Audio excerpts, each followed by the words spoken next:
Welcome to my laboratory where safety is kind of a priority. Today we're going to be doing a video on a SBR conversion of a PPS43. This works for 9mm guns, this works for 7.62 but 25 guns, it's irrelevant. So, a couple things before we get started. One, this is not going to be an instructional video, this is just going to be how I did it. You can do it however you want. It's your property. I'm not telling you what to do with it. If you injure yourself or get arrested, hilarious, but not my fault. So essentially, let's get into it. First off, I'm not a lawyer, and I am sure as shit not your lawyer. So what you need is a PPS43, an approved Form 1. I'm not going to be showing you this in detail because there's personal information on that, and we're not friends. So this is the firearm we're going to be doing said conversion on.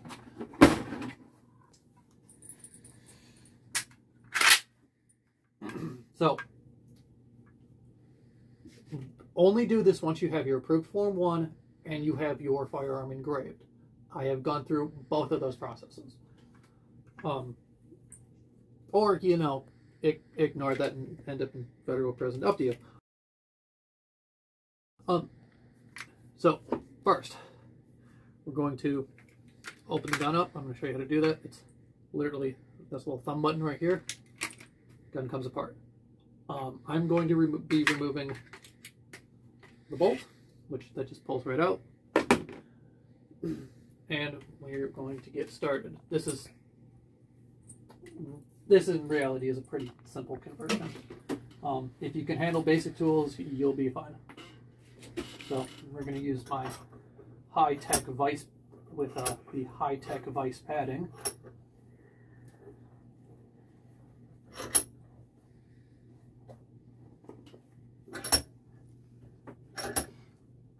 Okay. Now, this pin that's through here is what we're replacing. If you look here, we've got an area where it's pinned in place right here. Some of them may be welded, maybe. All the ones I've seen are pinned. Also, there is a weld on this cross pin right here. You don't need to remove that. I'm not going to remove that, but that was one of the things they did to ensure that you couldn't just drive the pin out, open the stock, drive the pin back in. So anyway, we need to get rid of this right here, this pinned over material. Quite simple. We're just gonna start grinding this off. But yeah, that's actually it. I'm gonna get started with that.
and it's removed.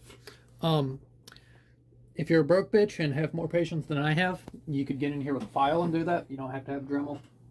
The only problem is if you do use a file, you're literally going to be pushing it forward, picking it up, pushing it forward, picking it up about 3/4 of an inch. So you're not going to have very much fun doing that. It can be done. It can be done, but I wouldn't exactly call it fun.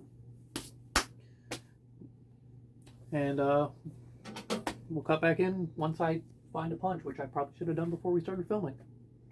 Well, it's funny because we just stopped. We made a cut in the film even though I found a punch literally 5 seconds after that. So what we're going to do now is we're going to start knocking this out.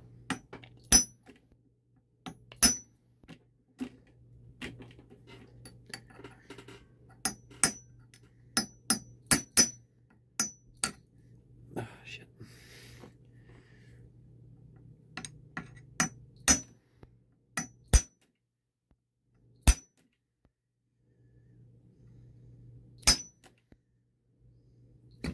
Ow.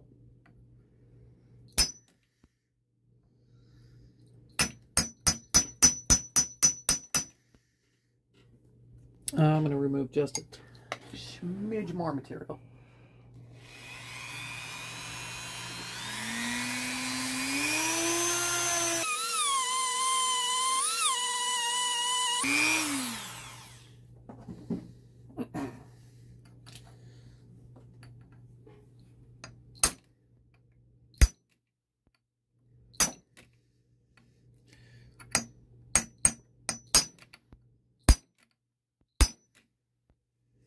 Well, long story short, you're going to grind it and beat on it till you get it out. So we'll cut back in once we have it removed. All right, we got it moving now.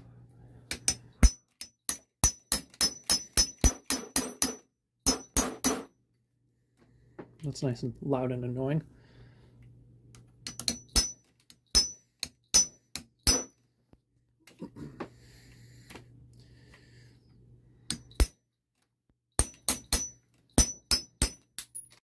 And it's out. So, we will be reusing, this bar will be reused. This pin, on the other hand, will not be reused. Here is the pistol pin, and here is the short-barreled rifle pin. You can see there's actually a reasonable amount of difference between these two.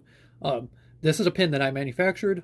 I measured an original, figured that out, blah, blah, blah, blah, blah, and I manufactured that myself. If you cannot source one of these, or if you're just too much of a cheap bitch to buy a parts kit, I can make you one of these. You can contact me in the comments below, or maybe I'll provide my email in the description, whatever, and I will manufacture one of these for you. As long as I'm shipping, I'm going to ship to the U.S. only. It'll probably be about $50 shipped, which beats $90 for a parts kit. But you still will need to source a spring. I am not going to be able to help you with that. So we're going to take this pin, carefully store it on the messy ass bench, and we're going to get to the other part of this. So the receiver itself does have to be modified. As you can see here, we have a little ass hole in the receiver where the pin used to be. However, the head of this pin needs to be able to get into that hole. So we don't got some fitment problems. So you can see it only goes there and it doesn't actually extend further.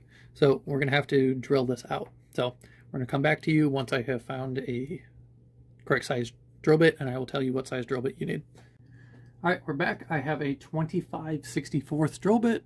I'm not claiming that's the right size, but that's the size I am personally going to be using.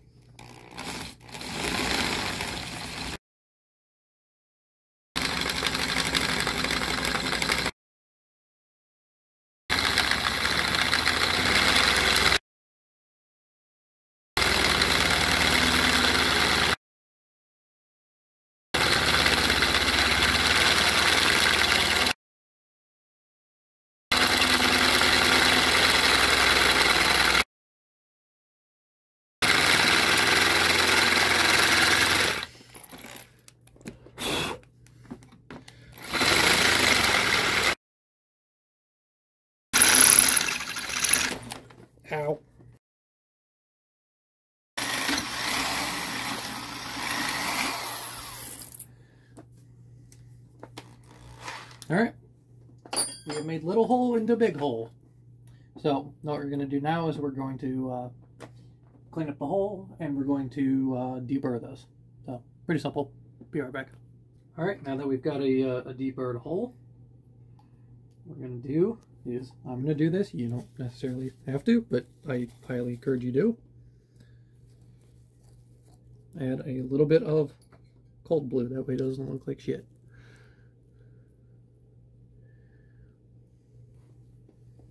And also will prevent this thing from rusting in the future.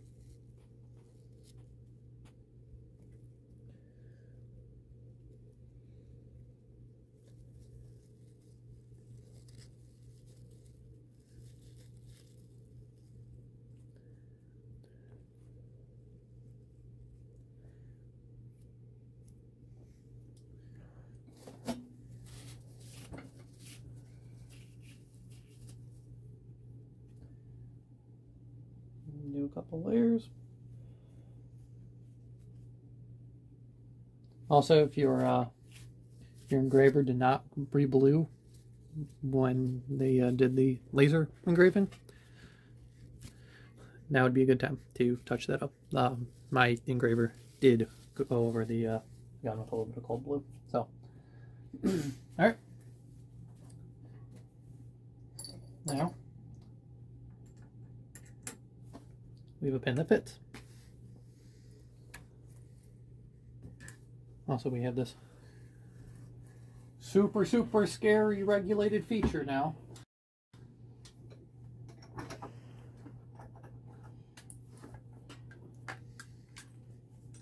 now we're going to open the gun back up. And one thing I'm going to do is, there's this hole right here, and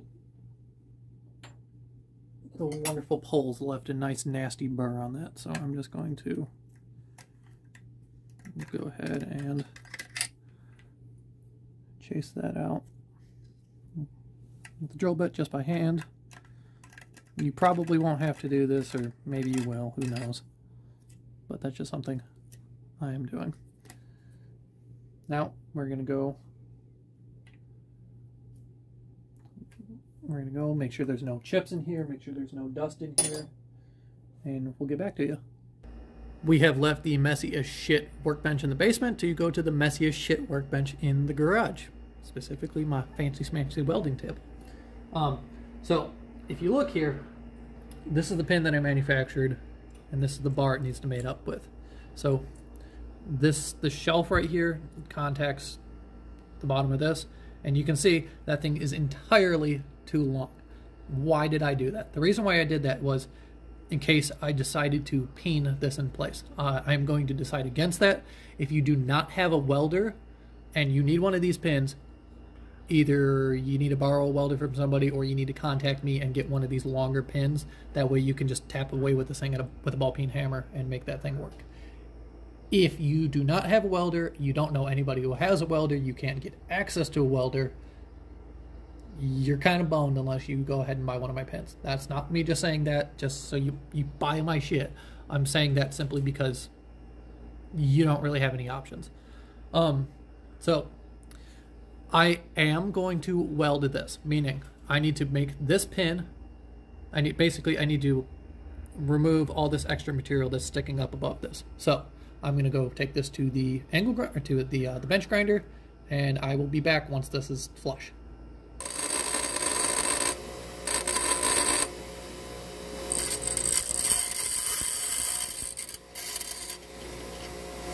Hot things are hot.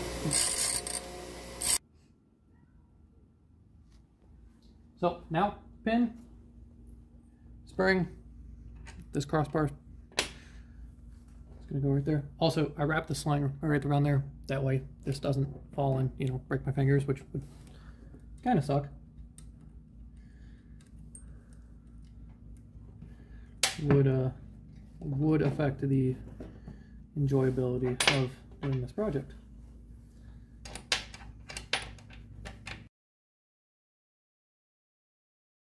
It helps when you get it in the right spot. Alright. Time to weld. Gonna use some anti-splatter, just because I'm using a Broke Bitch Special flux core welder. Here we go.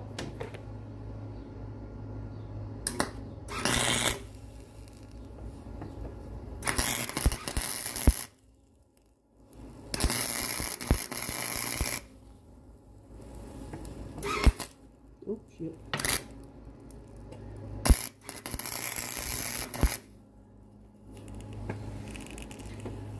It's beautiful.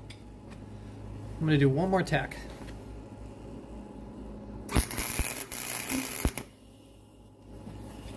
All right. And then we're gonna do a little bit of gun oil, just to hopefully cool it down a little bit. That way we can avoid damaging the temper on that spring as much as humanly possible.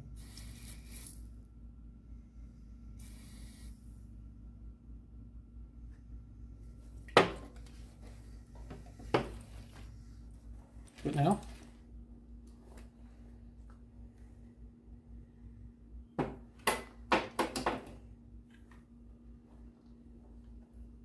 Should have functional PPS43.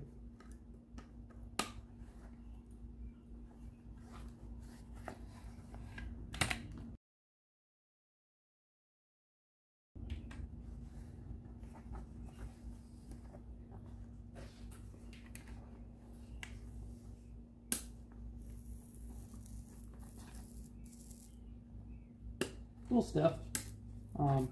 Probably needed to do a little bit more cleanup work, just make sure everything opens and closes fine. It'd probably be advantageous to literally open and close this thing about 150 times until, you know, it's smoothing out, but should have.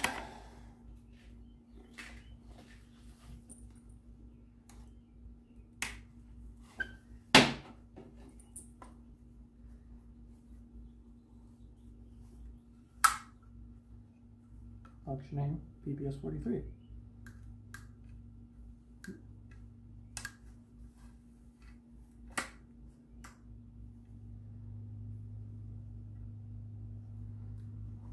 Sort of. There it goes. I just had to press on the bottom of it just a tad. We'll get it cleaned up. Or, correction, I'll get it cleaned up, but Pistolet Pulley Matsuda Ev is all good and chuchi.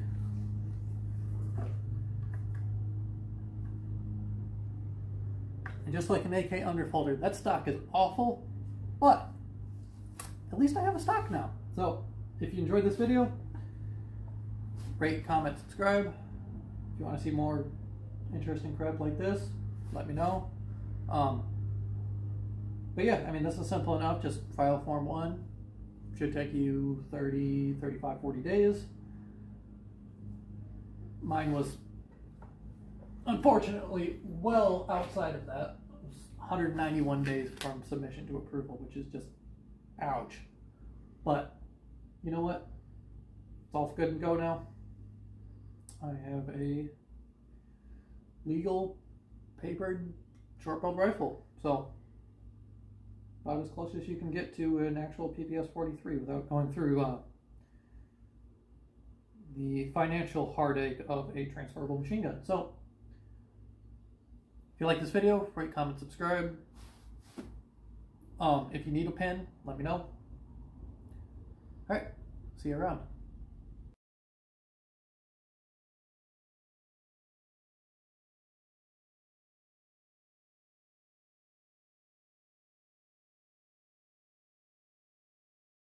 Alright, we have left the messy as shit workplace downstairs to come to the work. Oh, the lower doesn't fall on my fingers, and you know. Too bad, Juju. And I dropped the spring. We'll be right back.